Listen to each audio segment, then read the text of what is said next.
President Harry S. Truman's decision to use atomic weapons against the Japanese cities of Hiroshima and Nagasaki proved to be one of the most controversial decisions in American history. As the years have passed, the controversy has only intensified.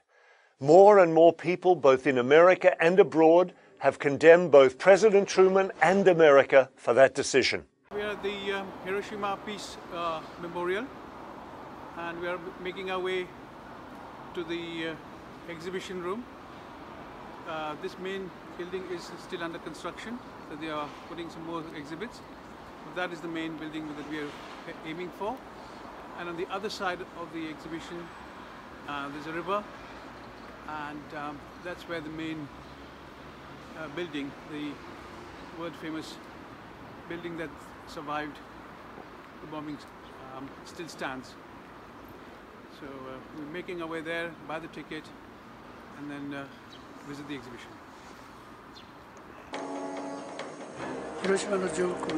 I saw an aircraft, like a tiny silver drop, entering the sky above Hiroshima. I instantly recognized it as an American plane, as no Japanese aircraft could fly at that altitude at the time. It was just one plane, so I assumed that it was passing by as usual. But this criticism is based on limited historical knowledge of both the situation Truman confronted and the basis for his decision. Such flawed analysis has been aided by the unfortunate influence of some very bad history, such as that written by members of the so-called atomic diplomacy school. These historians disgracefully alleged that Truman proceeded to drop 2 atomic bombs on Japan, which he knew was on the verge of surrender, so as to intimidate the Soviet Union in the already developing Cold War.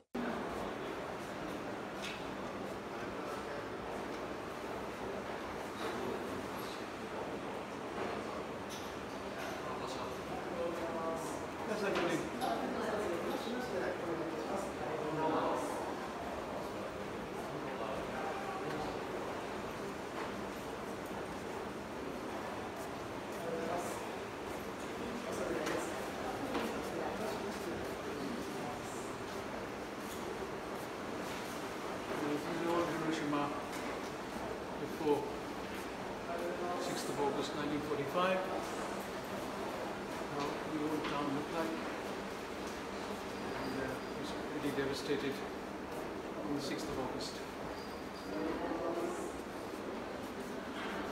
Page 15, as the clock says. I was wiping the desktop. That was when the bomb was dropped.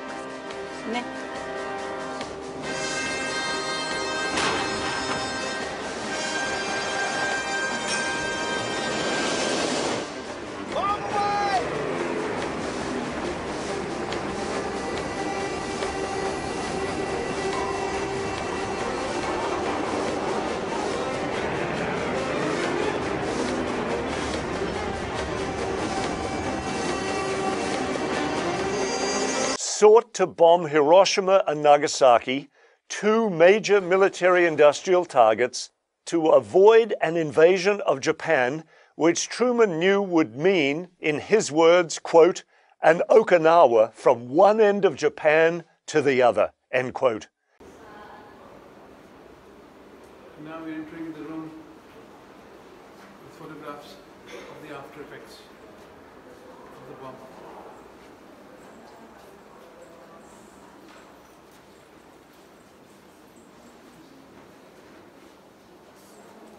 Devastation. That building in the front is the only building that survived the bombing.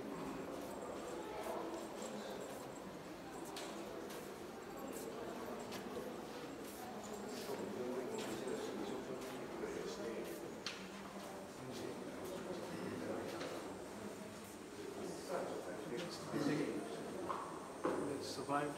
That's the only building that hit immediately overhead.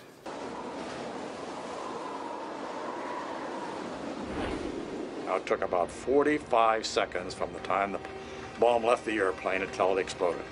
And I think there wasn't a man in the airplane that wasn't either timing it with his watch or counting or doing something. I was sure the bomb was a dud. I was sure it wasn't going to work. Japanese military and civilian losses had reached approximately 3 million, and there seemed no end in sight. Despite all this, however, Japan's leaders, and especially its military, clung fiercely to notions of getsu-go, decisive battle. In fact, the Japanese government had mobilized a large part of the population into a national militia which would be deployed to defend the home islands. Confirming the Japanese determination to fight on is the fact that even after the use of the atomic bombs against both Hiroshima and Nagasaki, the Japanese military still wanted to pursue that desperate option.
After falling for 43 seconds, the time and barometric triggers started the firing mechanism.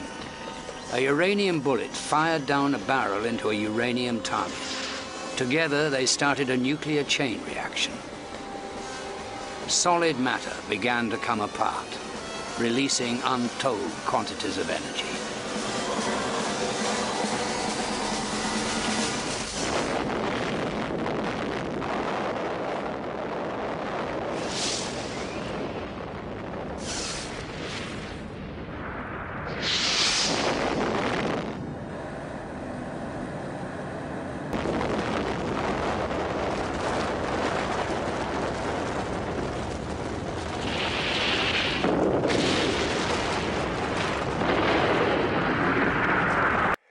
The atomic bombs forced Emperor Hirohito to understand clearly, and in a way his military leaders refused to comprehend, that the defense of the homeland was hopeless. It took the unprecedented intervention of a Japanese emperor to break the impasse in the Japanese government and finally order surrender.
It was only the dropping of the atom bombs that allowed the emperor and the so-called peace faction in the Japanese government to negotiate an end to the war.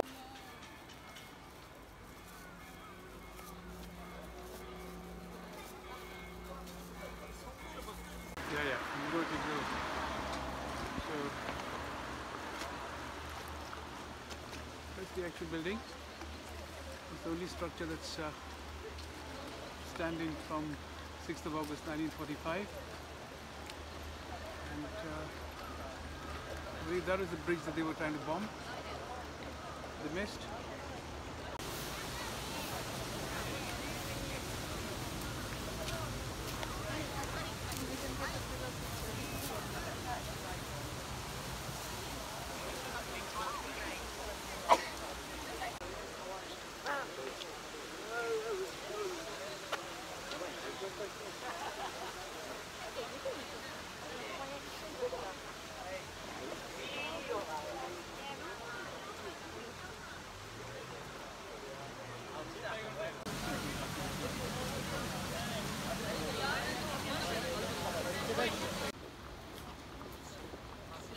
They failed to bomb.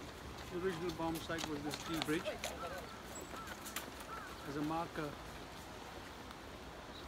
for the pilots. They missed, but not by much.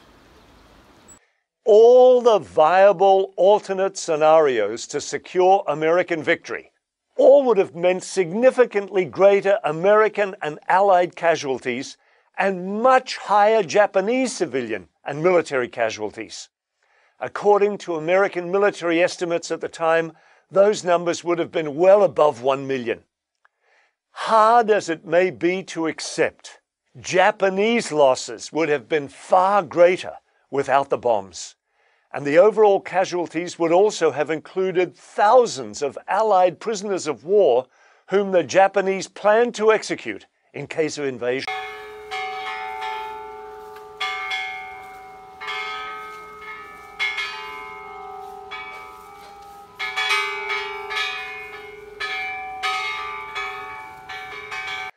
Truman's use of the bomb should be seen as his choosing the least awful of the options available to him.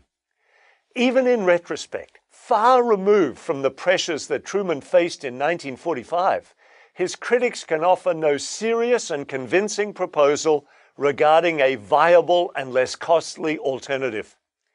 The judgment of history is clear and unambiguous. The atomic bombs shortened the war, averted the need for a land invasion, saved countless more lives on both sides of the blood-soaked conflict than they cost, and ended the Japanese brutalization of the conquered peoples of Asia. Given the alternatives, what would any moral person have done in Truman's position?